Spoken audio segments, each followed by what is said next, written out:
شاندار قواعد و ضوابط رکھنے والا، واللہ روئے زمین پہ اس سے بہتر کوئی ضابطہ ہے ہی نہیں جو محمد الرسول اللہ صلی اللہ علیہ وسلم نے اپنی ملت کو سکھایا ہے۔ لوگ دین کے نام پہ مشکلات میں پھنسے ہوئے ہیں، لوگ دین کے نام پہ مصیبتوں میں گھرے ہوئے ہیں۔ بدقسمتی یہ ہے جو اصل دین کتاب و سنت میں تھا اس تک ہماری رسائی نہ رہی، منبر و محراب پہ بھی داستانیں عام ہو گئی اور ہماری دلچسپی کا سامان بھی وہ لذت سماعت رہ گئی۔ بس کان خوش ہونے چاہیے کہ کہانی چل رہی ہے، باقی کہنے والا کیا کہتا ہے، اس میں جھوٹ کتنا ہے، اس میں سچ کتنا ہے، یہ امتیاز ہمارے اندر رہا ہی نہیں۔ لڑانے والے مولوی، مسلکی آگ کو بھڑکانے والے خطیب اور قصے خوانی کرنے والے واعظین، ان کی چاندی ہے، انہی کو سنا جاتا ہے، انہی کے سامنے لوگ نوٹ نشاور کرتے ہیں، انہی کو عزت دی جاتی ہے۔ لیکن یاد رکھو سیدنا عبداللہ ابن مسعود رضی اللہ عنہ نے فرمایا تھا، اپنے آپ کو ملت اسلام پہ رکھو، اپنے آپ کو ملت اسلام پہ رکھو۔ حضرت ملت اسلام کیا ہے؟ فرمایا جو حق پر ہے وہ ملت ہے، چاہے وہ تو اکیلا ہی کیوں نہ ہو۔ واللہ یہ بہت بڑی بات ہے۔ فرمایا چاہے تو روئے زمین پہ اکیلا رہ جائے، حق پہ اپنے آپ کو رکھ، اور حق وہ ہے جو آسمان سے اتارا گیا ہے، جو لوگوں نے اپنی ذہنوں سے تخلیق کیا ہے، جو بڑوں کی رائے سے وجود پذیر ہوا ہے، جو مفتیوں کے جھوٹے فتووں سے، جو پیروں کی باطل آراء سے، جو سیاسی لیڈروں کے باطل منشوروں سے وجود پذیر ہوا ہے، وہ حق نہیں ہے۔ حق صرف وہ ہے جو اللہ ذو الجلال والاکرام نے آسمان سے اتارا۔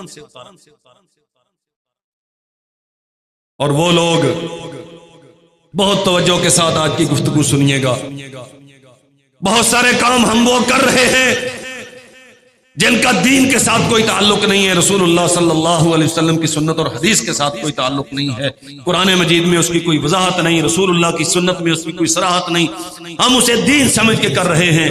میرے بھائیوں، اگر اس کی کوئی دلیل کتاب و سنت سے نہیں ملتی جو کام آپ کر رہے ہیں، تو پھر اس کا معنی کیا؟ کیا اللہ نے اسلام پورا نہیں پہنچایا؟ کیا اللہ نے دین پورا نازل نہیں کیا؟ کیا رسول اللہ نے دین پورے کا پورا امت کو منتقل نہیں کیا؟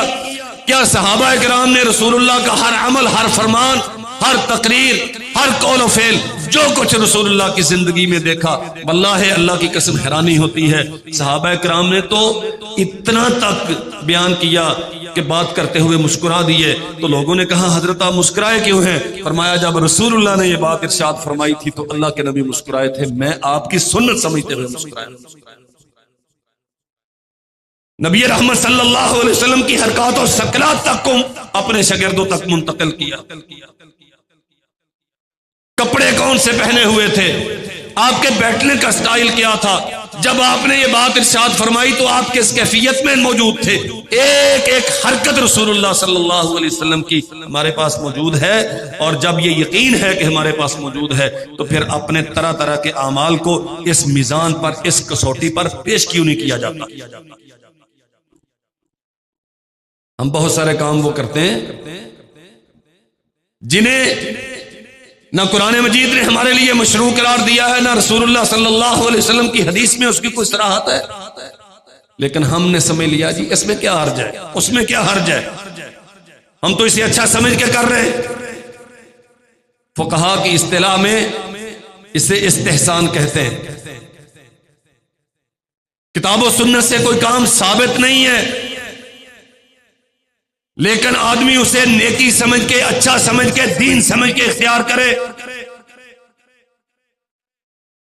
حضرت امام شافعی رحمت اللہ علیہ فرماتے ہیں من استحسن فقد شرع،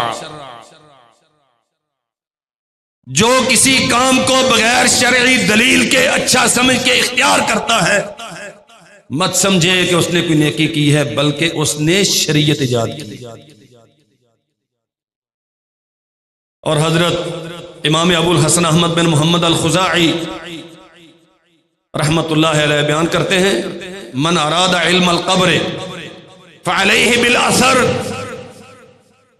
جو ایسا علم سیکھنا چاہتا ہے جس سے اس کی قبر روشن ہو جائے، مرنے کے بعد کی زندگی آسان ہو جائے، قبر کی سختیوں سے، مشکلات سے اللہ ذو الجلال والاکرام اسے بچا لے، اور قیامت کے دن کے حساب و کتاب سے اللہ ذو الجلال والاکرام اسے مظفر و منصور قرار دے دے، کامیاب قرار دے دے۔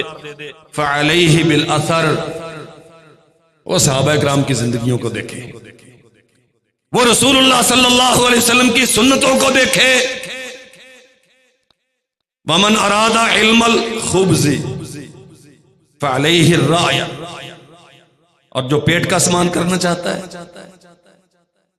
علیہ من اراد علم الخبز، حلوے کھیرے روٹیاں جو دنیا کا سامان کرنا چاہتا ہے، فعلیہ الرعی، تو پھر وہ لوگوں کی رائے کے پیچھے بھاگتا پھرے۔ رائے میں روٹیاں ہیں، رسول اللہ صلی اللہ علیہ وسلم کی حدیث میں، آپ صلی اللہ علیہ وسلم کے اصحاب کے طرز زندگی میں قبر کی روشنی۔ واللہ یہ بہت شاندار اصول ہے، آپ دیکھ لیں، جو بندہ بیان کرنے والا رسول اللہ صلی اللہ علیہ وسلم کی حدیث سے مسئلہ بیان کرتا ہے، صحابہ کرام سے دلیل پیش کرتا ہے، اس کا معنی یہ ہے کہ وہ آخرت کا حریص ہے اور وہ چاہتا ہے کہ آپ کی آخرت بچ جائے۔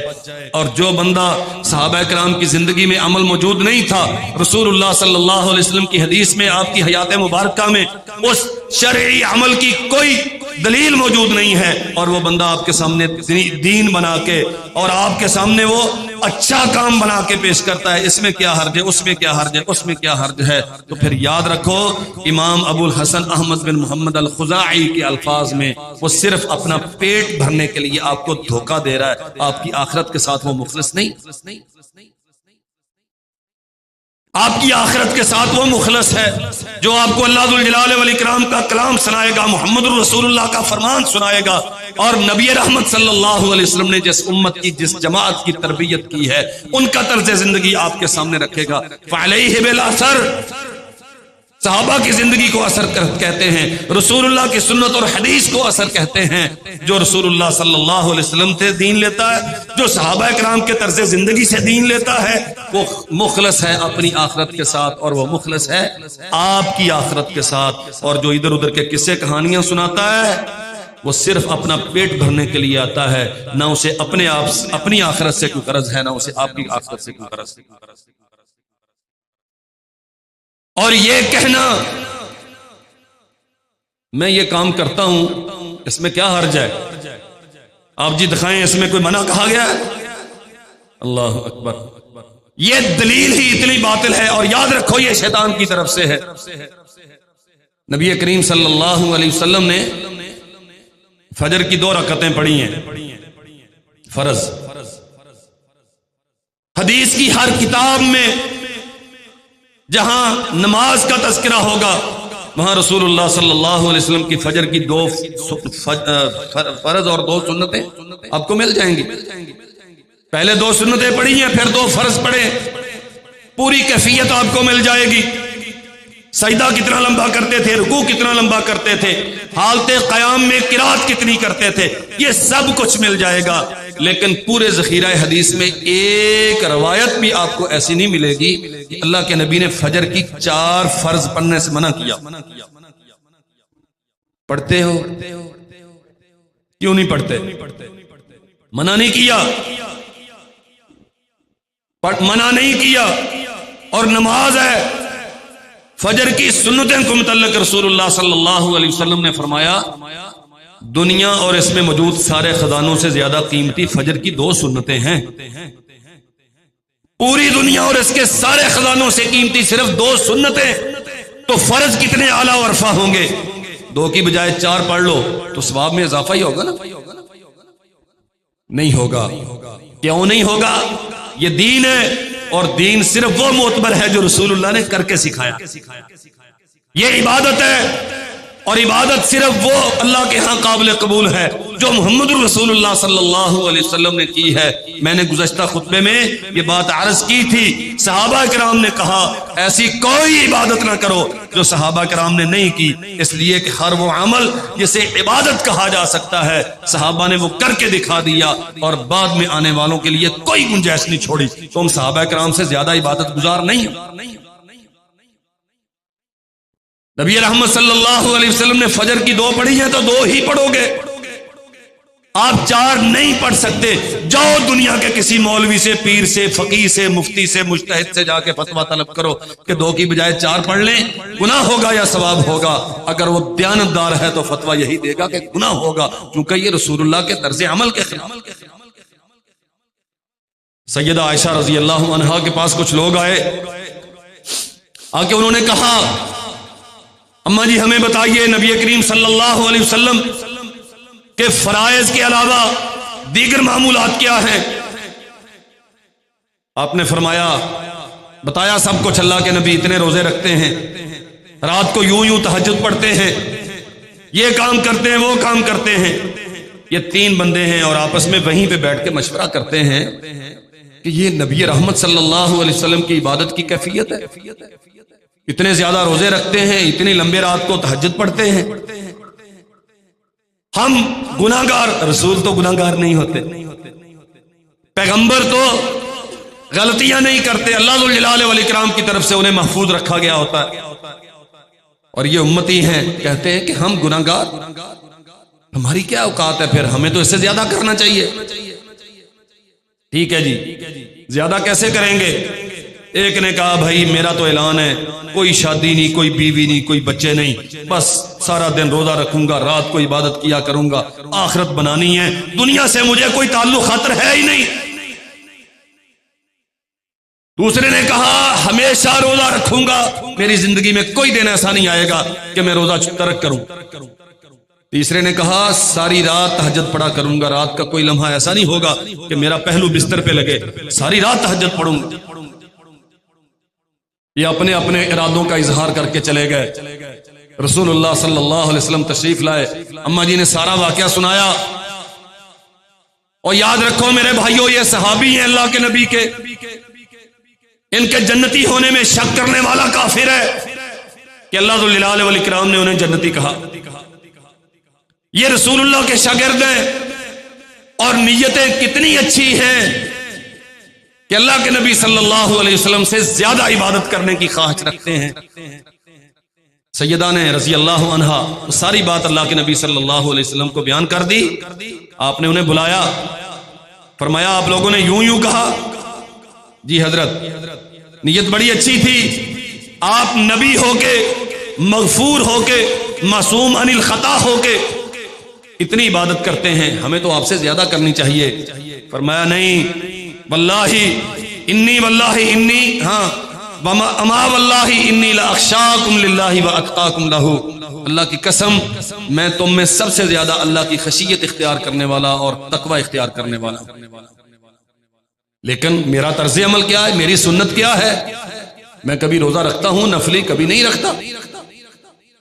میری سنت کیا ہے؟ رات کو کچھ وقت تہجد پڑھتا ہوں اور کچھ وقت آرام بھی کرتا ہوں۔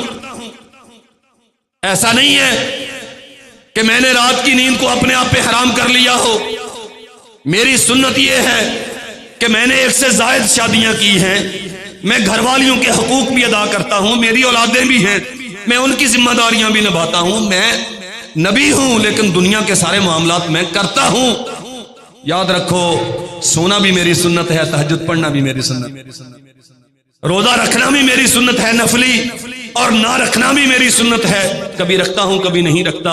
شادی کرنا بھی میری سنت ہے، حقوق زوجیت ادا کرنا بھی میری سنت ہے، اولاد پیدا کرنا، پھر اولاد کی ذمہ داریاں نبھانا، یہ بھی میری سنت ہے۔ فَمَن رَغِبَ عَن سُنَّتِي فَلَيْسَ مِنِّي، تم میرے شاگرد ہو، میرے ہاتھ پہ تم نے بیعت کی ہے، اللہ ذو الجلال والاکرام نے میری صحابیت کا تمہیں شرف عطا فرمایا ہے، لیکن یاد رکھو اگر تم یہ ارادہ کر لو کہ رسول اللہ سے زیادہ نیک کام کرو گے تو یاد رکھو پھر تمہارا کوئی عمل اللہ کے ہاں قابل قبول نہیں ہو۔